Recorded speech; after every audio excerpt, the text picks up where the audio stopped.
আপোনাৰ বিষয়ে সুধি আছিলে তাই কিন্তু বৰ বিশেষ একো নকলে আৰে ক'ব দিব লাগিছিল গংগা বাৰ কিমান বেয়া কিমান নিৰ্দয় কিমান নিষ্ঠুৰ নাই নাই ভাই আপোনাৰ বেয়া কথা আমি মুখলৈ আনিব নোৱাৰো ভাই ভোকে পিয়াহে সেই ৰাস্তাত এটিত পৰি আছো মোৰ সেই মাজুলীক লৈ আৰে মোৰ ছোৱালীজনী এই ভোকত মৰিবলৈ ওলাইছিল আৰু সেই ভিক্ষাটোক তুলি আনি আপুনি আপোনাৰ মানুহ কৰি ল'লে থাকিবলৈ এখন ঘৰ দিলে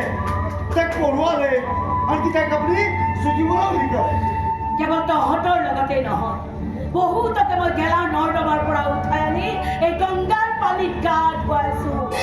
ৰঙা জালত ঠিকা কৰিবলৈ অহা ঠিকাদাৰবোৰক মই 2 নম্বৰী কৰিবলৈ দিয়া নাই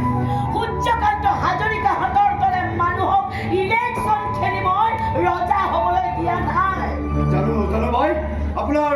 আপোনাৰ এইবোৰ উপকাৰৰ কথা এই ৰঙাজানবাসীয়ে জানে আৰু সেইকাৰণে আপোনাক সদায় ছাপোৰ্ট কৰি আহিছে তথাপিতো মোৰ বদনামৰ শেষ নাই মিডিয়াত বাতৰি ওলাই ৰঙাজানত গুণ্ডাৰাজ চলাই আছে গংগাবায়ে কিন্তু ৰঙাজানক ৰঙা চকুত দেখুৱাই বহুত পৰ্যায়কে যে মই ঠাণ্ডা কৰি পেলাইছো